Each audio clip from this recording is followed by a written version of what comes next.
दोस्तों, इस वीडियो में हम आज बात करेंगे भाषा की। जी हाँ, आप सही सुन रहे हैं, भाषा की। आजकल आपको इंटरनेट पे सैकड़ों ऐसे वीडियो मिल जाएंगे जहां पे आप देख रहे होंगे कि अलग अलग राज्य में हिंदी बोलने वालों के खिलाफ अलग अलग तरीके की जो कार्रवाई देखने को मिलती है। बहरहाल, उदाहरण के लिए किसी बैंक में अगर कोई एम्प्लॉय हिंदी में बात करता है तो महाराष्ट्र में वहाँ के जो लोग हैं उसे बोलते हैं कि तुम मराठी में बोलो। तमिलनाडु में हिंदी का जो विरोध है वो होता ही है। इसके पीछे एक बड़ी वजह है, ऐसे वजह तो कई सारी है। बहरहाल, इतिहास में भी कई बार हिंदी को लेकर विवाद होता आया है, लेकिन ताज़ा मामला है जब एनईपी के तहत नई शिक्षा नीति के तहत हिंदी को तीसरी जरूरी भाषा के रूप में शामिल करने का प्रस्ताव जब से आया है तब से जो बातें हैं वो चल रही है। तो दोस्तों, इस वीडियो में हम बात करेंगे हिंदी की कि कैसे एक समय अंग्रेजों ने इसे खत्म करने की कोशिश की, कैसे हमारे देश की राजभाषा बनी या यूं कहे राष्ट्रभाषा बनते बनते रह गई। तो पूरा जो हिंदी का इतिहास है हम आपको इस वीडियो में बताएंगे। तो कुर्सी की पेटी बांध लीजिए और चलिए हमारे साथ इस भाषा की जर्नी पर। दोस्तों, हर साल 14 सितंबर को हम हिंदी दिवस मनाते हैं। संविधान के अनुच्छेद 343 की याद में, जिसमें हिंदी को भारत की आधिकारिक भाषा का दर्जा दिया। लेकिन क्या आपने कभी सोचा है कि हिंदी को इतना सम्मान मिलने के बावजूद भी ऐसे स्टूडेंट्स, ऐसे छात्र जो हिंदी माध्यम में पढ़ते हैं, उनको लगता है कि उनकी भाषा उन्हें अपॉर्चुनिटी यानी अवसरों से वंचित करती है। यह एक आम धारणा है कि अगर हिंदी मीडियम में पढ़ोगे, हिंदी भाषा आपकी है, अगर आप सरकारी स्कूल में पढ़ते हो तो आपको जॉब अपॉर्चुनिटी नहीं मिलेगी। दोस्तों, हिंदी भारत की सबसे ज्यादा बोली जाने वाली भाषा है।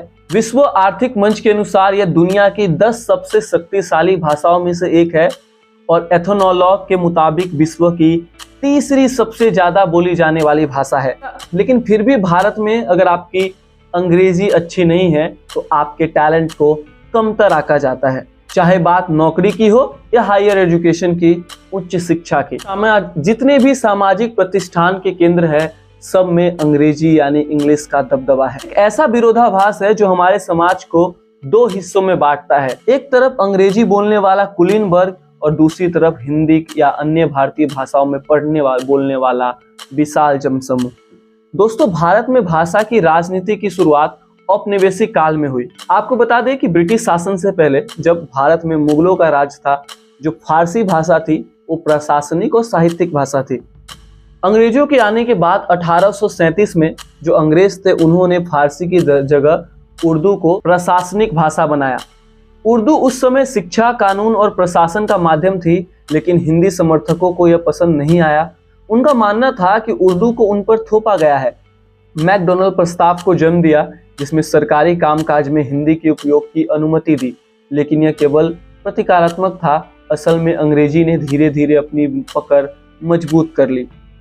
जब भारत को आज़ादी मिली तो हमारे जो संविधान के निर्माता थे उन्होंने प्रयास किया कि क्यों ना हिंदी को हमारी आधिकारिक भाषा बनाया जाए। अनुच्छेद 343 के तहत हिंदी को संघ की राजभाषा का दर्जा मिला और यह तय किया गया कि 15 साल में अंग्रेजी को पूरी तरीके से खत्म कर दिया जाएगा। लेकिन दक्षिण राज्यों और कुलीन वर्ग के विरोध के बाद ऐसा नहीं हो पाया। 1963 के आधिकारिक भाषा अधिनियम ने अंग्रेजी को सह आधिकारिक भाषा के रूप में बरकरार रखा।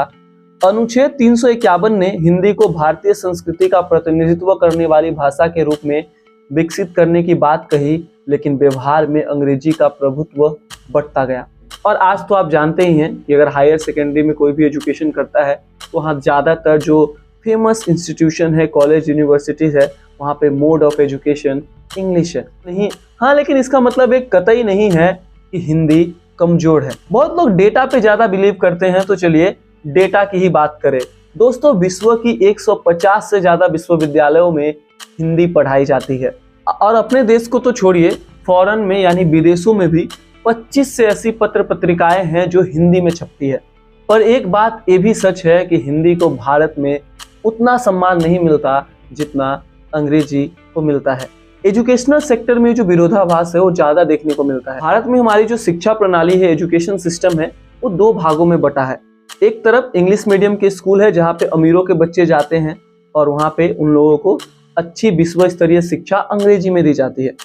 दूसरी तरफ हमारे सरकारी स्कूल है जिनका जो इंफ्रास्ट्रक्चर है वो कमज़ोर है, उनके सिलेबस कमज़ोर है और उनको जो पढ़ाने वाली चीज़ें हैं वो भी काफ़ी ज़्यादा पुरानी है। कॉम्पिटिटिव एग्जाम्स हिंदी में बोलूँ तो प्रतियोगी परीक्षाओं में यह एक बड़ा अंतर देखने को मिलता है।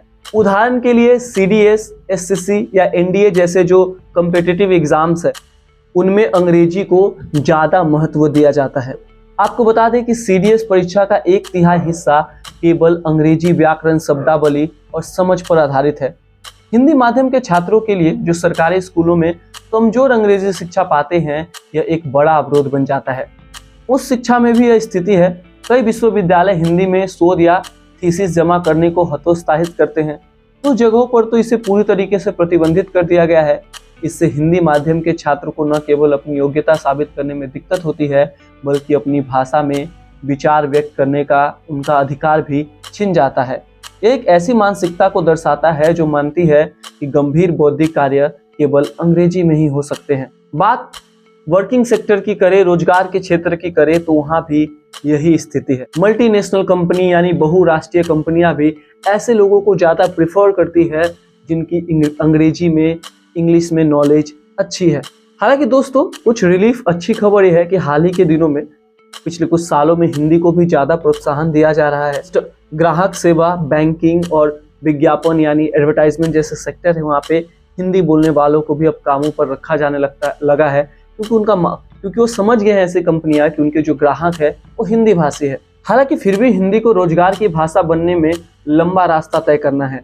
आज भी कई नौकरियों में अंग्रेजी दक्षता अनिवार्य शर्त है, जिससे हिंदी माध्यम के छात्र पीछे रह जाते हैं। यह भाषाई भेदभाव सामाजिक असमानता को और गहरा करता है। अंग्रेजी को शहरी, कुलीन और आधुनिक वर्ग से जोड़ा जाता है, जबकि हिंदी को अक्सर ग्रामीण, निम्न वर्ग या पिछड़ा माना जाता है। यह न केवल अन्यायपूर्ण है बल्कि समाज को बांटने वाला भी है। तो दोस्तों अंत में सवाल यही है कि इस विरोधाभास को खत्म कैसे किया जाए, कैसे बनाया जाए एक ऐसा विकसित भारत जहां जो भाषा हो एक ब्रिज, एक पुल का काम करे, ऑब्स्टिकल्स यानी अवरोध का नहीं। दोस्तों यहाँ पे मेरा ओपिनियन है कि सरकारी स्कूलों में अंग्रेजी शिक्षा को मजबूत करने की जरूरत है, लेकिन साथ ही हिंदी और अन्य भारतीय भाषाओं को भी बराबर सम्मान देना होगा। हिंदी माध्यम के छात्रों को उच्च शिक्षा और शोध में अपनी भाषा का उपयोग करने की छूट मिलनी चाहिए।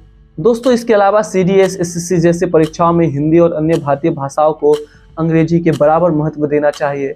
भाषा आधारित प्रश्नों को वैकल्पिक करना एक अच्छा कदम हो सकता है। तकनीक का उपयोग करके हिंदी को आधुनिक और वैश्विक बनाया जा सकता है।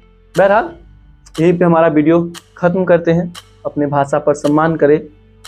हालांकि एक बात है, कुछ लोग इसको वीडियो को भी देखने के बाद ऑफेंड हो सकते हैं कि मैं यहाँ पे हिंदी की ही पर्टिकुलरली बात कर रहा हूँ। तो दोस्तों आप कोई भी भाषा बोल सकते हैं। आप मराठी बोलिए, आप कन्नड़ बोलिए, तमिल बोलिए, तेलुगु बोलिए, सभी भाषा का सम्मान कीजिए। किसी भी भाषा से बैर मत कीजिए। मुझे अपने आप में एक जोक जैसा लगता है कि बहुत सारे स्टेट्स में एक तरफ आप हिंदी का विरोध करते हो, दूसरी तरफ आपको अंग्रेजी से कोई प्रॉब्लम नहीं है। किस तरह का मतलब डबल स्टैंडर्ड है, मुझे तो नहीं पता। बहरहाल आप इस पर क्या सोचते हैं कमेंट्स में जरूर बताइएगा, क्योंकि आपके कमेंट्स हमें मोटिवेशन देते हैं, हिंदी में कहूँ तो प्रेरणा देते हैं।